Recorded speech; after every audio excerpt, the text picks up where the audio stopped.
Hola, ¿cómo andan? Muy buenas, bienvenidos y bienvenidas a un nuevo Hoja en Blanco. Vamos a arrancar la historia de hoy, la página que escribimos en este nuevo programa, contándoles algo cuasi infantil, que me parece un nombre que a mí me gusta mucho, que es el concepto de espejo de agua. ¿A qué se le llama espejo de agua? Bueno, al agua que se suele acumular de tal forma que no fluye libremente y que de diferentes maneras, ya sea artificial o naturalmente, se acumula en un lugar para diferentes usos, o a veces simplemente, como les decía, ¿no?, de forma natural para que se conforme una laguna, un lago. Siempre me pareció un nombre muy simpático eso de denominarlo como un espejo por su capacidad de reflejar lo que está del otro lado.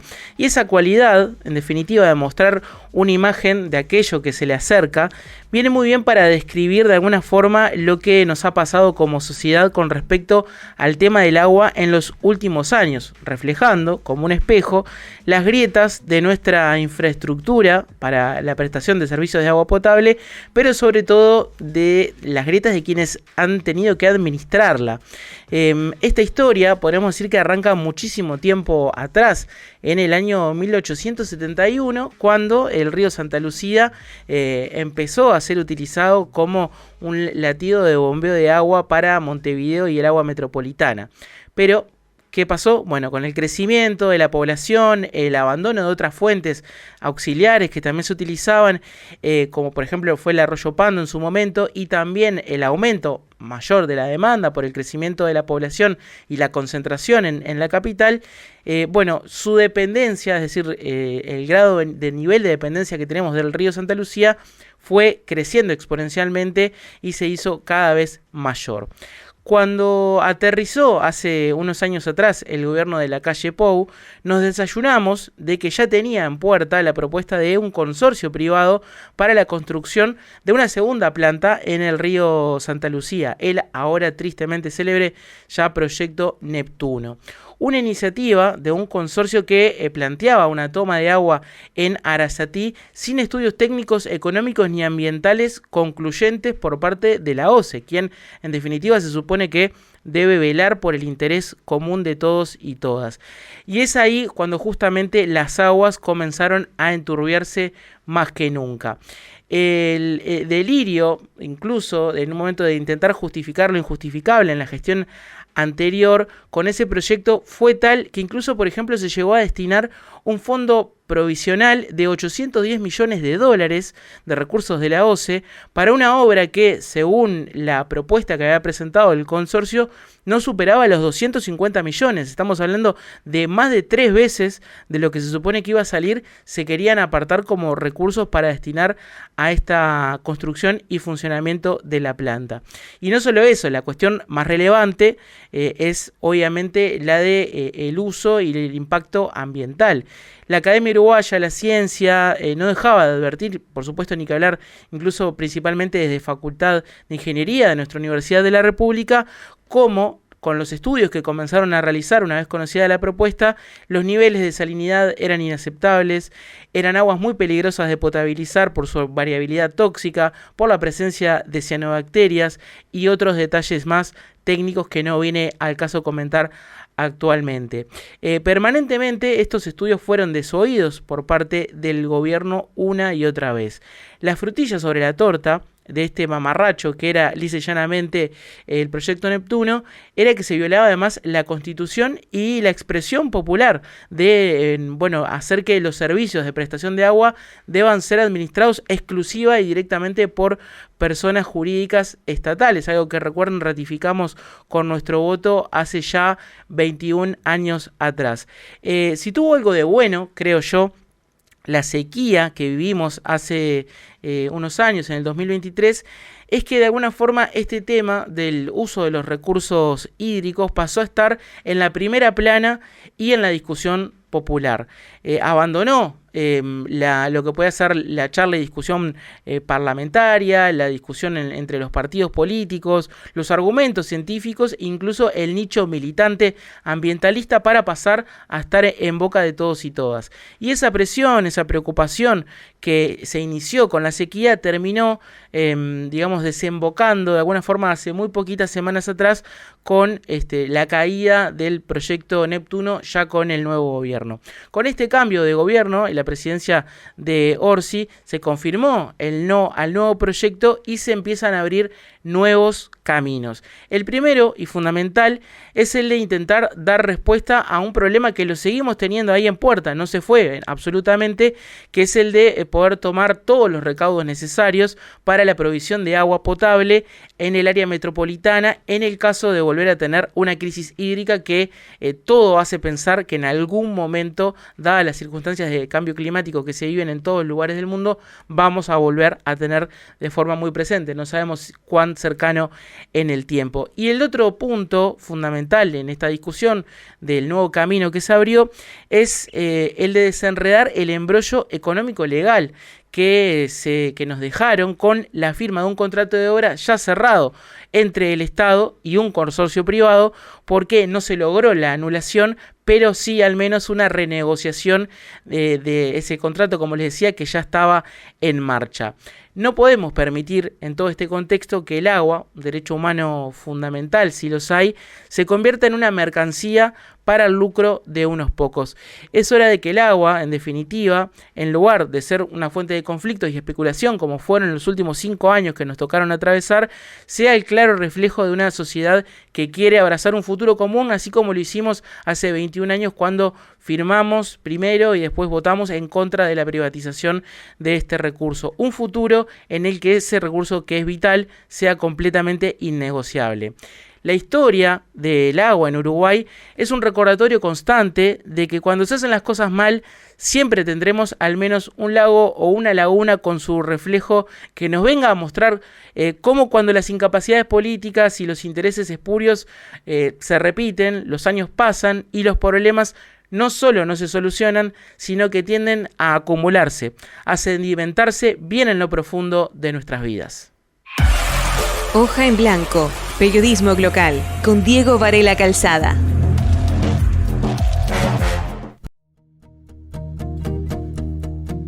Y en la parte musical, si algo nos puede servir el agua es para compartir una bellísima canción que une a dos cantautores de los más prolíficos que hemos tenido en nuestro país, como son Fernando Cabrera y Jorge Galemire. Cabrera obviamente mucho más conocido, Galemire siempre estuvo en un nivel mucho más under, ¿no? de los grandes públicos, pero en este disco creo yo poco difundido, en la medida de que es una obra maestra de nuestra música uruguaya, como disco colaborativo, que tampoco abundan tanto en nuestra historia musical, que es el del año 2007, el Una de Cabrera. Una larga cantidad de artistas se juntan para reversionar a Fernando Cabrera, y qué lujazo que lo haya hecho justamente con su clásico Agua, el maestro Jorge Galemire. Agua que cae de tus ojos, maestro del insomnio. Hoja en Blanco, periodismo local.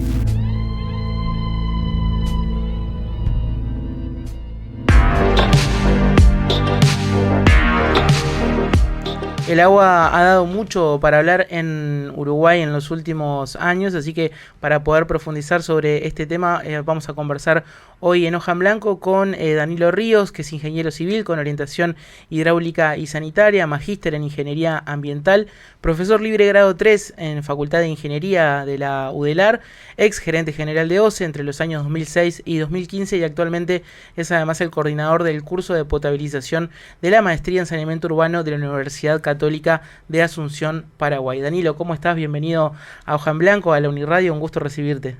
Buenas tardes, Diego, un gusto estar acá contigo. Decía esto en el arranque de cómo el tema del agua estuvo muy sobre sobre el tapete en los últimos años.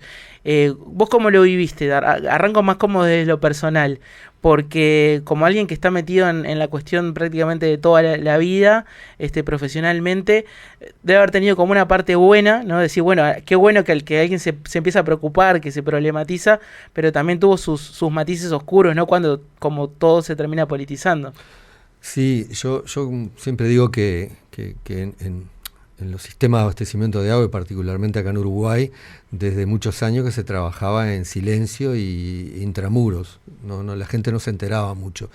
E incluso en la agenda política nunca figuraba el tema del agua, porque se consideraba un tema que estaba superado, que Uruguay tenía un excelente servicio de agua, que las aguas mejores mejores del mundo eran las nuestras, y una serie de cuestiones que nos enseñaban en la escuela, el agua insípida, todo eso, que caló hondo, y Uruguay como que de alguna manera se vanagloriaba de eso, no se incluía en la agenda política.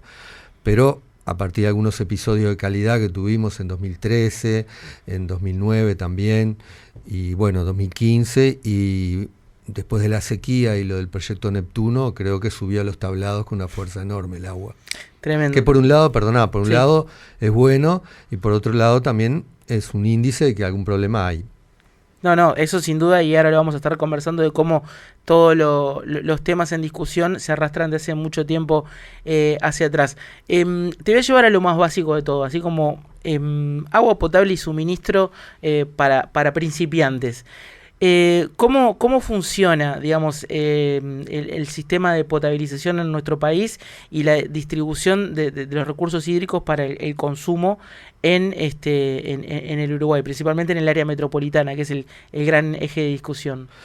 Bien, aproximadamente el 90% de la población de Uruguay se abastece de agua superficial, pero el 90% de las localidades se abastecen de agua subterránea, es decir, los pequeños sistemas se abastecen de agua subterránea. En términos generales, las capitales departamentales se abastecen de agua superficial, con plantas potabilizadoras de la década del 20, 30, incluso algunas, y Montevideo, como ya te escuché decirlo en la previa, desde 1871 desde el río Santa Lucía. Esto involucra una serie de procesos que son la toma de agua, un posible embalse, una pequeña represa para... El acopio. Claro, para garantizar la sumergencia de las bombas o para acopiar agua bruta, que después vamos a hablar de eso, que fue lo que faltó en Montevideo en 2023. La toma, el bombeo que se le llama bombas proveedoras o bombas de baja, que son las que llevan el agua a la potabilización, y un sistema de potabilización que básicamente incluye una serie de procesos, que es la clarificación del agua y la desinfección, quitar los organismos patógenos, eliminarlos, volverlos inactivos, y luego también el acondicionamiento químico del agua. Después de eso, el agua se eleva hacia tanques de distribución y de ahí se distribuye. Eso que parece tan simple tiene sus complejidades, por supuesto. Claro, ni que hablar. Era interesante esto que señalabas de cómo, por ejemplo, en otros lugares del país se da el uso de agua que está subterránea. Entiendo que en el caso de Montevideo no habría posibilidad de dar respuesta con ningún tipo de agua subterránea porque la población excede completamente lo que se pueda llegar a encontrar, ¿no? A nivel de pozos. Hablando un poco de la historia de Montevideo por las fechas de ahora, Montevideo se abasteció casi la mitad del tiempo de agua subterránea. Mirá. Y la mitad del tiempo de río Santa Lucía. En aquel momento, hasta 1871, de pozos, aljibes también, agua de lluvia, pero mucho de agua subterránea. Y cuando se fundó el servicio, se discutió muchísimo porque la calidad del agua subterránea es mejor, no necesita clarificación, en general es un agua clara y también tiene menos carga biológica, microbiológica. Entonces había una serie de profesionales que estaban muy en contra de tomar agua del río Santa Lucía, del río en general, no porque fuera el río Santa Lucía. Pero por un tema de volumen se recurrió al río Santa Lucía. Claro. Ahora, el origen, digamos, de los problemas con respecto al río Santa Lucía y la planta de aguas corrientes, ¿es el crecimiento de la demanda? ¿Ese es el punto cero, digamos, el crecimiento exponencial que tuvo la población acumulada acá en el sur del país? No. El río Santa Lucía vivió etapas de esplendor. Ajá. Y vivió críticas muy grandes, incluso en el siglo XIX. con profesionales que entendían que el agua era de mala calidad, cuando el tratamiento era muy precario, cuando se abastecía Montevideo directamente del agua del río sin ningún tratamiento.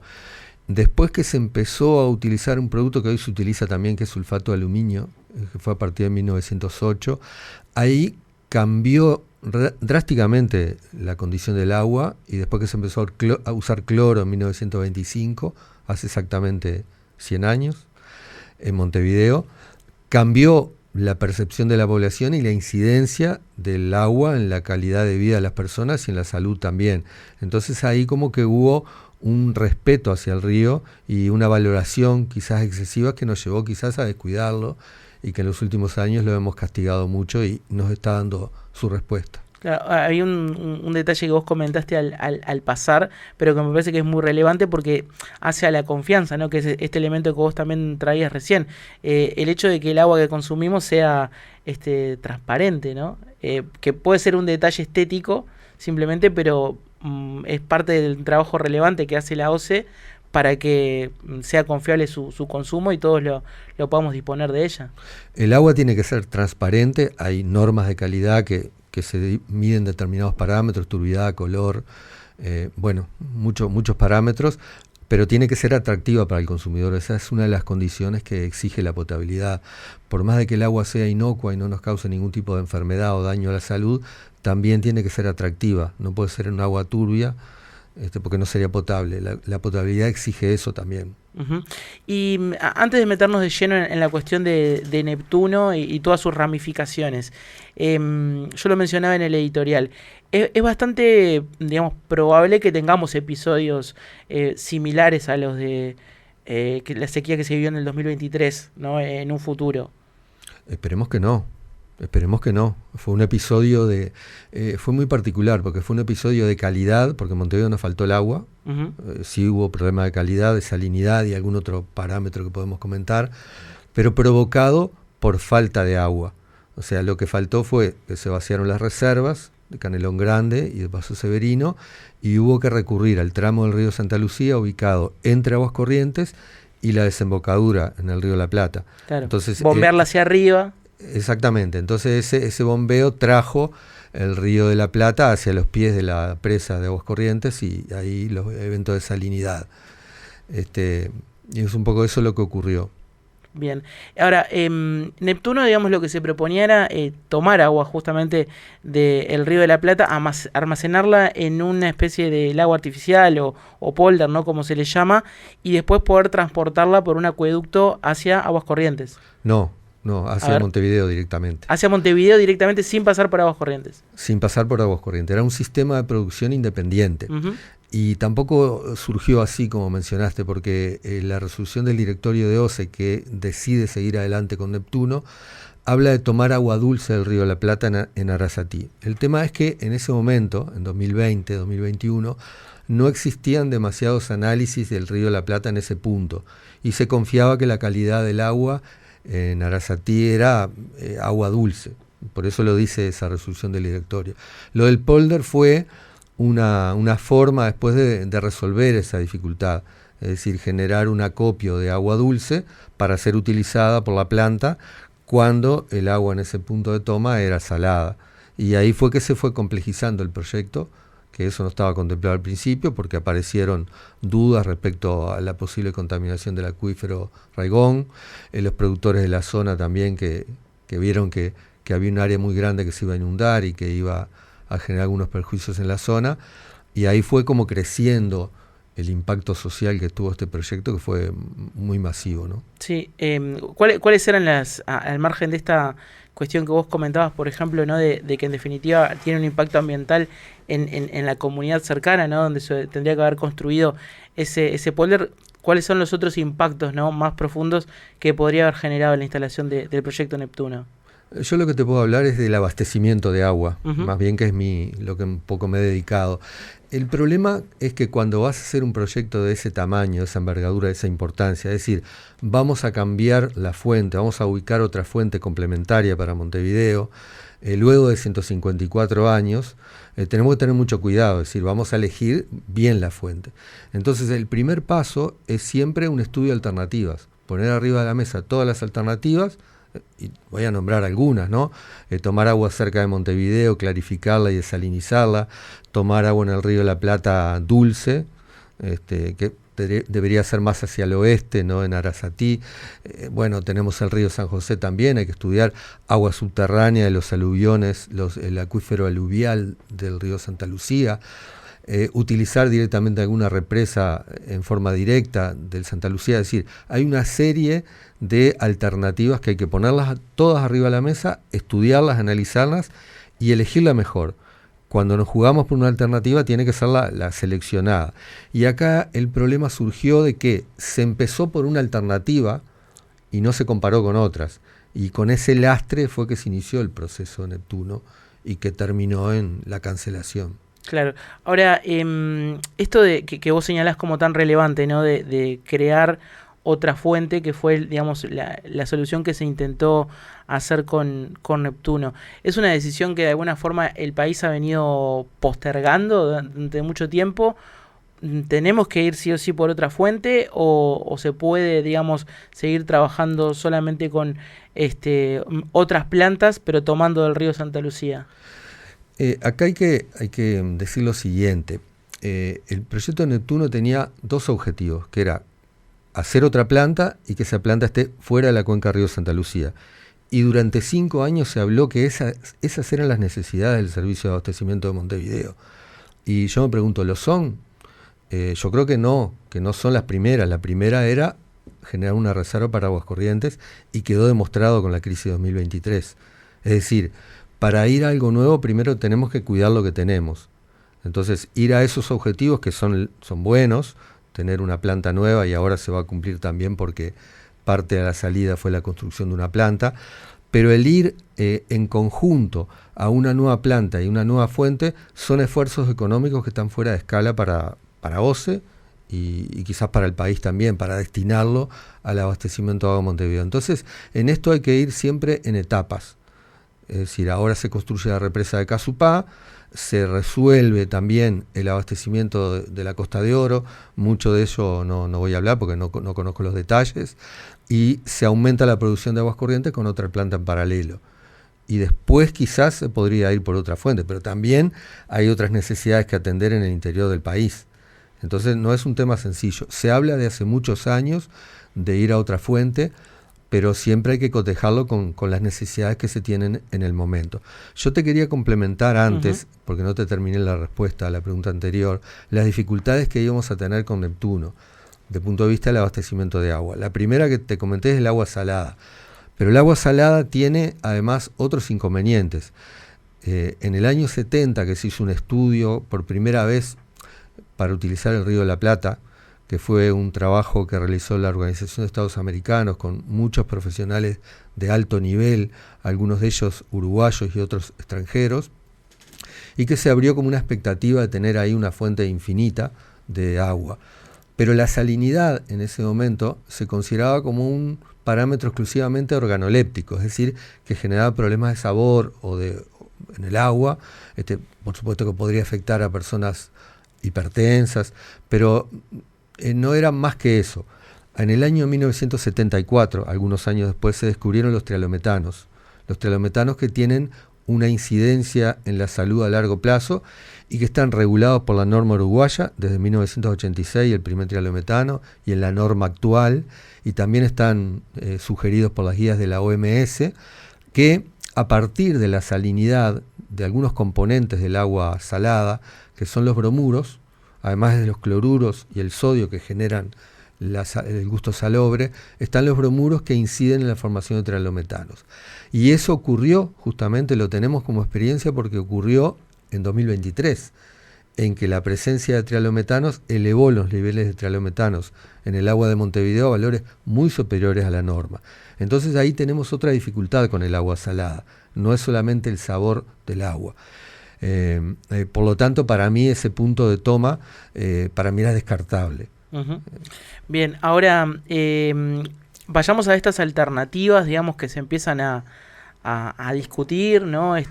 Para el día después a Neptuno, ¿no? Porque digamos, ya había un consenso social de que el proyecto de Neptuno tenía múltiples dificultades, pero ahora viene el día posterior en el que están estas alternativas. La represa de Casupá es lo que aparece en el horizonte como la solución más viable. ¿Vos sos partidario de que se pueda construir esta represa en Casupá? Sí, porque la represa de Casupá está prevista hace unos cuantos años y era el punto flojo que tenía el servicio, porque un servicio tan grande como el de Montevideo, región metropolitana, que es más del 60% del volumen de agua que se consume en todo el país. En Montevideo en la región metropolitana se consumen 600.000 metros cúbicos por día, llegamos a 700.000, un pico en algún momento, pero para que la audiencia entienda un poco mejor, es un volumen equivalente como que fuera un recipiente que tiene como base la cancha del Estadio Centenario y 85 metros de altura. Todo eso todos los días. O aquellos que no son muy futboleros, como que fuera la avenida 18 de Julio, entre Plaza Independencia y la calle Ejido, y 45 metros de altura. Un todo tanque, de agua. todo de agua todos los días. Entonces, eso es más del 60% del volumen que se consume en todo el país. Entonces, en un sistema tan grande hay que ir trabajando en etapas. Es decir, se hace una ampliación de la potabilización, después en el bombeo, que son bombas muy grandes las que utiliza Aguas Corrientes. Todas las etapas, la conducción a Montevideo también, las líneas de bombeo que son carísimas, la distribución en Montevideo, el tanque del cerro que se hizo no hace mucho tiempo. Entonces no se puede hacer todo junto. Entonces lo que correspondía ahora era construir una reserva de agua bruta, que era la represa de Casupá, que está prevista y se está trabajando en ella de hace unos cuantos años. Y quedó demostrado, porque la crisis de 2023 obedeció a la falta de agua para potabilizar en Aguas Corrientes. Uh-huh. Esa reserva de agua bruta, como vos decías, en Casupá, digamos, estaría en el propio río Santa Lucía, pero mucho más al comienzo, ¿no?, del flujo de agua. En la cuenca del río Santa Lucía, sobre el arroyo Casupá. Está más arriba, en la cuenca más alta del río Santa Lucía, efectivamente. Bien, y eso iría acumulando, digamos, en una represa, un volumen de agua que se utilizaría de todas maneras de forma permanente o se iría renovando y se usaría solamente en situaciones cercanas a la sequía. El sistema tiene dos embalses ahora, Canelón Grande, que tiene 20 millones de metros cúbicos, y Paso Severino, que tiene poco más de 60 millones de metros cúbicos. Casupá va a tener 118 millones de metros cúbicos. Supera largamente a los dos. Supera largamente a los dos, prácticamente el doble que Paso Severino, entonces va a mejorar mucho la reserva. Y ahí la operativa del sistema será lo que mande si abren uno o abren otro, de acuerdo a las necesidades y temas de calidad de agua también. Lo importante es que la represa de Casupá también tiene previsto mantener una descarga permanente.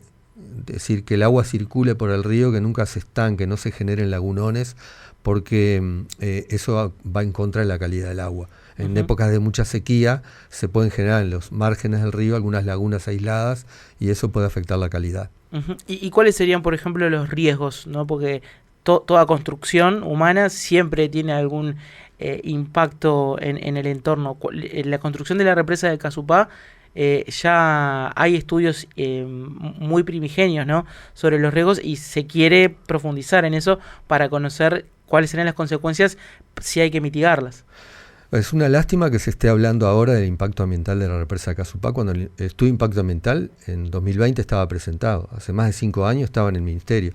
Ahora, lógicamente, le habrán hecho algunas modificaciones y el Ministerio de Ambiente y OCE estarán interactuando para ver esos impactos ambientales, lo del monte nativo que se habla, durante la construcción, ahí yo no soy experto, pero requiere todavía la autorización ambiental previa al Ministerio. Uh-huh. ¿Y ha ido variando, digamos, la demanda de agua en el área metropolitana? Vos nos dabas estas referencias hoy, que creo que grafican muy bien para ponernos en claro de lo que es el volumen que se consume acá, pero, digamos, ¿hay un mayor consumo que con el paso del tiempo, o se ha mantenido relativamente estable? En los últimos años mucho no crece. Hay una saturación, Montevideo tiene cobertura total prácticamente, sí hay aumento de demanda en algunas zonas, lo que ocurre a veces es que se produce aumento de demanda zonificada porque se expanden algunas actividades a ciertos lugares, pero no tanto un crecimiento sostenido. Pero a lo largo del tiempo sí, cuando se inició el servicio, hasta fines del siglo XIX, se consumía menos de 10.000 metros cúbicos por día. Cuando OCE tomó el servicio, ya se había pasado los 100.000 metros cúbicos por día. En el año 53 se consumieron unos 140.000 metros cúbicos por día cuando OCE asumió el servicio. Ahí hay una diferencia con el interior, porque el interior tenía un servicio muy malo, era administrado por la Dirección de Saneamiento del Ministerio de Obras Públicas, y Montevideo consumía más del 70% del total. Y ahora es el 60 y poco por ciento de Montevideo, y el interior ha ido creciendo su consumo también. Pero la demanda crece y hay que atenderla. Entonces, estos proyectos de ahora están calculados para el año 2045. O sea, es una proyección de la demanda. Claro. Entonces, tanto la potabilización con esa otra planta que se va a construir, sumada a la de aguas corrientes, y la represa de Casupá, están calculadas para dar agua a Montevideo hasta el año 2045. Bien, te tenemos acá en Hoja en Blanco como experto sobre la temática, y por eso yo quiero hacerte algunas preguntas que parten desde mi lugar de desconocimiento absoluto. ¿Es razonable, por ejemplo, y vos me vas a decir si sí o si no, si lo que te digo es una burrada, ¿es razonable que, por ejemplo, en nuestro país el agua que está potabilizada se use para todo tipo de usos, valga la redundancia, desde, no sé, llenar una piscina, lavar el auto, por decirte algunos, pero que, digamos, no sé si en otros países se hace una diferenciación de suministro de aguas como para, digamos, usarlo con una forma más criteriosa?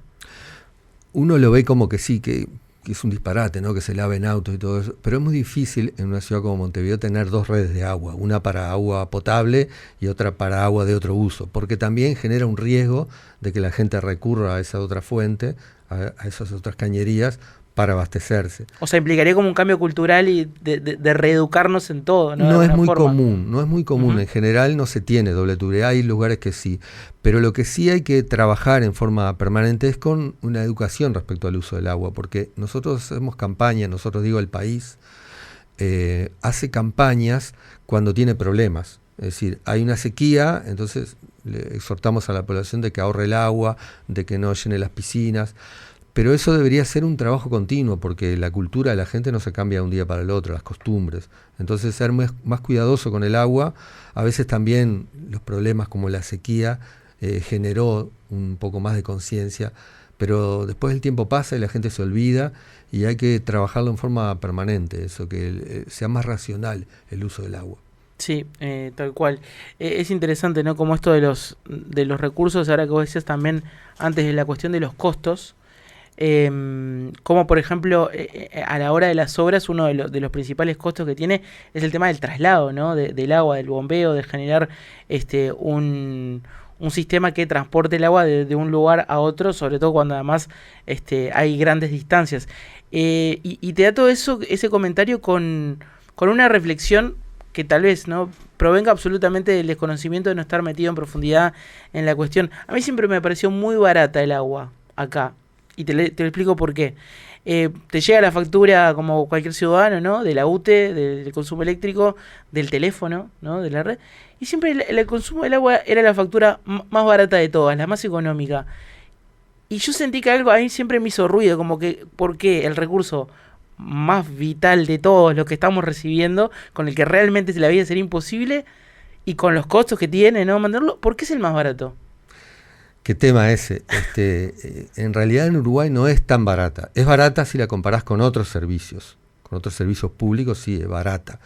Yo pongo un ejemplo siempre que en las investigaciones sobre la historia de que cuando se inauguró el teléfono en el siglo XIX, era más cara el agua que el teléfono. El teléfono era carísimo porque era un lujo. Había muy pocas familias que lo tenían en Montevideo. Pero comparabas lo que pagaban por ese teléfono y pagaban más por el agua. Porque el agua se inició como un servicio privado en Uruguay. Y lo que mucha gente no sabe es que fue más tiempo privado que público en Uruguay todavía. Mirá. Dentro de unos años se va a alcanzar el tiempo ese, pero hubo empresa privada acá durante muchos años. La Montevideo Water Works Company, una empresa inglesa. Y era cara el agua, carísima. Después que el Estado asumió el servicio, se empezó a regular un poco. Pero ¿qué pasa? Hay un tema de financiamiento también. Uruguay es de los países más transparentes del mundo en eso. ¿Por qué? Porque tú ves en la calle una persona arreglando un caño de agua o de saneamiento en Montevideo, en el interior, y alguien pagó por ese trabajo. Alguien pagó una tarifa de saneamiento en Montevideo o de agua en OCE, en el interior, o Montevideo también de agua, y no recibe subsidios externos el servicio, ni la Intendencia con su saneamiento, ni OCE con su saneamiento en el interior y el agua. Pero hay que tener en cuenta que también hay que mirar con detalle eso al futuro. ¿Por qué? Porque OCE, cuando empezó su sistema, cuando se inauguró en 1953, creada en 1952, Montevideo era superavitaria porque tenía una empresa privada que lo era, pero el interior no se cobraba tarifa, se cobraba por las tasas contributivas. Y el arranque de OCE fue tan problemático que recibió subsidio del Estado casi hasta los años 80. O sea, las obras de OCE requerían aprobación parlamentaria, salía una ley para hacer determinada obra, la aprobaba el Parlamento, por supuesto, y se le asignaban los recursos. Y en el año 70 y pico, 80, se pensó que estaba todo superado, que los problemas de agua se habían superado, y dejaron a OCE marchando sola. ¿Y qué ocurrió? Es que la realidad ha cambiado completamente, los cursos de agua se han desmejorado, la gente es más exigente, las normas de calidad exigen más, el tratamiento del agua es más costoso porque tiene mayor contaminación, entonces hay que rever un poco lo que es la estructura de ese sector. Pero no pasa tampoco por un aumento de tarifa, porque lo que se trata es de que el agua le llegue a toda la población a un precio barato, porque es un respaldo para la salud del país. Está bueno ese repaso histórico que nos hace Danilo para un poco entrar y tomar conciencia, ¿no? del tema del agua, de todo lo que ha costado tener el servicio de calidad de agua que tenemos actualmente. Vamos capaz que con las dos últimas como para ir cerrando. Vos mencionabas, por ejemplo, ¿no? lo que son los otros lugares de acopio de agua, como el Paso Severino, y se me escapa la otra ahora. Canelón Grande. Y Canelón Grande está. Y ahí te quería preguntar, justamente pensando en la inversión, en a largo plazo, ¿cuál es el estado de mantenimiento actual de esa infraestructura con la que cuenta el país? Bueno, los embalses no es algo que requiera mucho. Tú hablas en general. Sí. Y tenés el tema de las redes, Uh-huh. que lo comentamos antes. Es un tema complejo el tema de las redes. Ahí hay que trabajar mucho, porque también te hago un comentario para que se entienda la gente. Uruguay tiene, Montevideo y el país tienen tuberías viejísimas, de principios del siglo XX. Y si tú colocas una tubería a continuación de la otra, atravesás el mundo. ¿Y qué pasa? Son tuberías de distinto material, de distinta época, es tuberías viejas, muchas que están en servicio y que tienen pérdidas también. Entonces, reparar esas pérdidas, atender eso, es una obligación permanente de las empresas de agua. OCE no es ajena a esa problemática, la tiene, pero tampoco en forma tan alarmante como a veces se plantea, porque ahora en ocasiones se comenta que bueno, ¿por qué vamos a hacer la represa de Casupá? ¿Por qué no reparamos las pérdidas, que se pierde el 50%, y no hacemos la represa de Casupá, en vez de tirar agua? ¿Cuánto se pierde? No se pierde el 50%, se dice, pero en realidad el 50% es el volumen de agua que se factura respecto a la que se produce. La suma de todos los medidores de las casas dividido el agua que se produce, el agua que viene hacia Montevideo por las cañerías. Y ahí tenés pérdidas comerciales, hurtos, subsidios que también se hacen, y se estima que un porcentaje de ese 50% son fugas, pérdidas reales, que he escuchado el otro día al presidente de OCE que actualmente andan en el entorno del 35%. Igual es un número importante, ¿no? Como para considerar.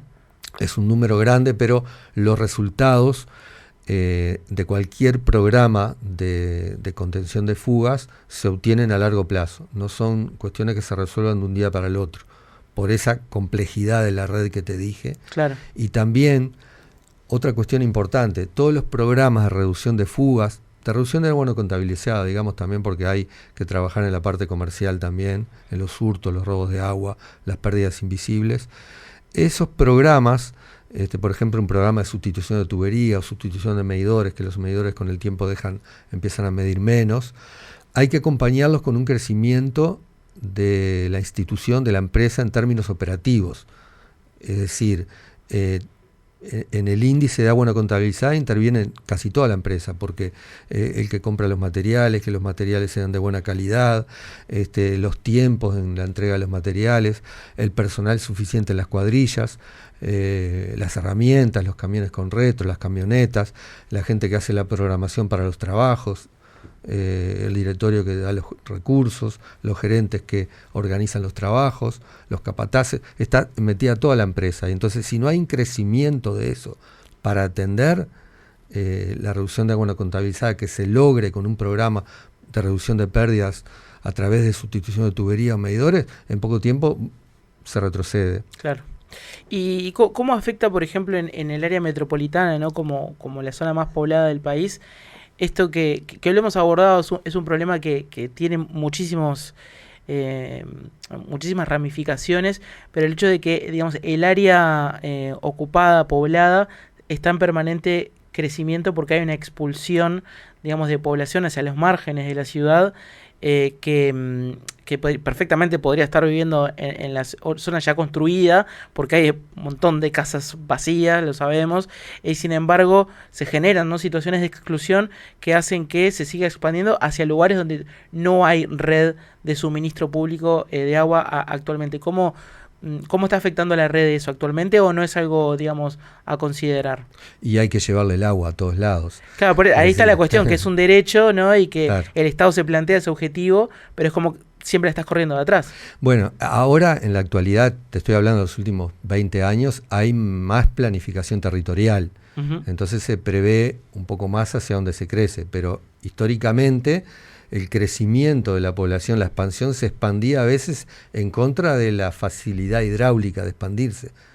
Entonces hay que hacer inversiones.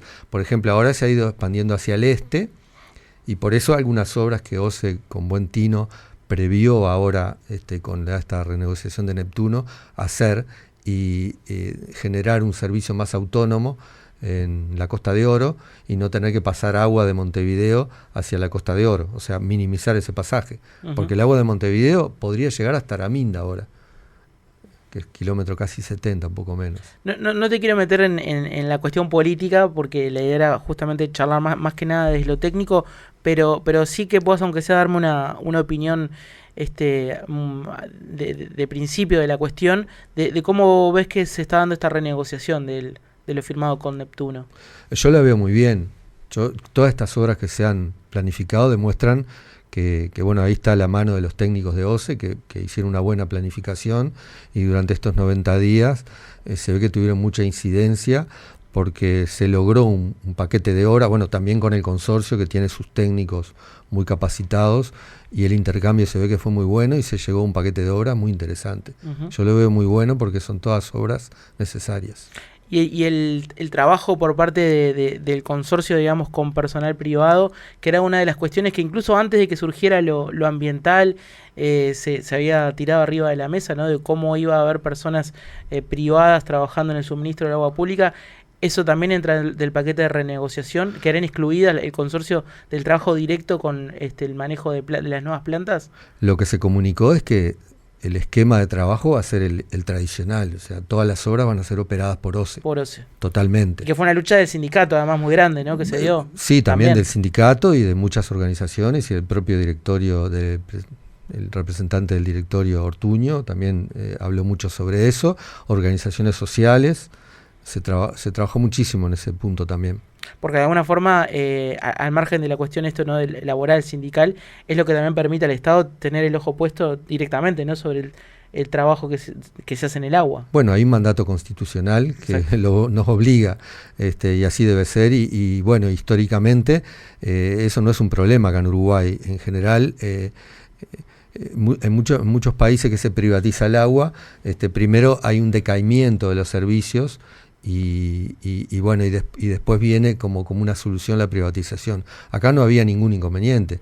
El sistema de funcionamiento el sistema de Montevideo es un muy buen servicio de agua. no está en crisis para nada. Le está faltando ese componente de agua, de agua bruta, de agua embalsada que va a tener Casupá, para ponernos a salvo de algún episodio de sequía. Pero en lo que es el servicio, Montevideo tiene una muy buena cobertura, los índices de calidad son excelentes y no está en crisis como a veces se ha pretendido mirar. Bien, nos quedamos entonces con esa reflexión final sobre cómo está funcionando actualmente el sistema en el área metropolitana. Danilo, gracias, pero no te despido todavía porque ahora tenemos el último bloquecito para hacerle algunas recomendaciones a la audiencia en Hoja en Blanco. Hoja en Blanco, periodismo local.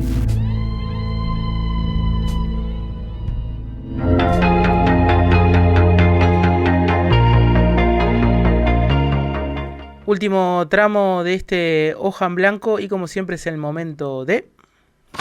Enlace a la Mediateca.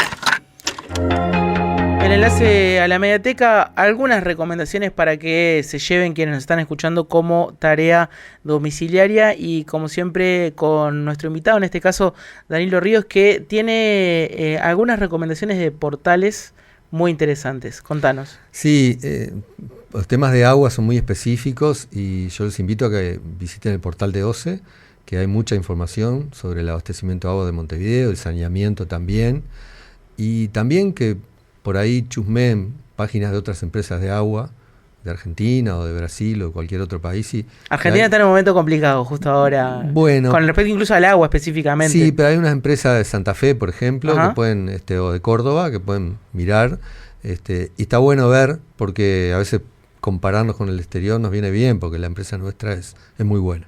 Totalmente.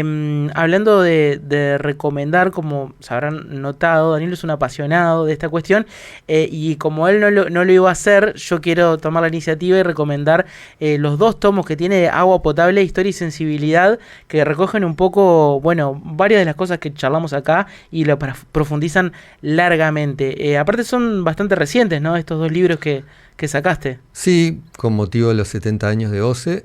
Y son 2 tomos y son de acceso libre, lo pueden bajar de la página web de OCE o también de Anáforas. Exactamente, Anáforas es la página de la FIC, lo buscan en definitiva como Agua Potable, Historia y Sensibilidad de Danilo Ríos y tienen la descarga libre en PDF. Y me quedo con algunas recomendaciones más, una que es un clásico ya, fuente que recurrimos habitualmente, que es la Deutsche Welle, porque tiene, creo yo, de los mejores documentales que se pueden encontrar con respecto a un montón de temáticas en español, ¿no? que se puedan encontrar. Y una de esas es Exceso y Escasez, el problema del agua, DW Documental en YouTube, disponible para que lo vean cuando quieran. Y para la parte ya del séptimo arte me traje 2 recomendaciones que casualmente hablan de un mismo país, que es Bolivia, porque Bolivia las ha pasado complejas y las sigue pasando complejas con respecto al tema del agua por un montón de manejos históricamente oscuros con respecto a eso y dejar a las poblaciones más vulnerables sin el acceso a este recurso tan vital. Una es más conocida de las películas porque además cuenta con la actuación de Gael García Bernal, que se llama también La lluvia, es del año 2010, de Iciar Bollain como director. Por ahí eso la tienen más presente, pero una que sí es de hace poquitos años que pasó más por fuera del radar es Utama, una realización impresionante, además visualmente es una joya increíble, del director Alejandro Loaiza Grisi, que es del 2022 y que bueno plantea de una forma muy concreta cómo a las comunidades les afecta directamente, cómo no se utilizan con fines, pensando en toda la población, el recurso del agua, y quienes han estado toda la vida ocupando la tierra, trabajándola, tienen que hacer odiseas increíbles para poder acceder al bien más básico como es el derecho al agua. Así que búsquenla también por ahí en algún videoclub. Yo siempre digo que vayan al videoclub de confianza, que si buscan bien, lo encuentran. Utama entonces del año 2022. Danilo Ríos, muchísimas gracias por habernos acompañado acá en Hoja en Blanco. Fue un placer esta conversación tan profunda que tuvimos sobre el agua. Para mí también, Diego, muchas gracias por haberme invitado y bueno, estamos a la orden.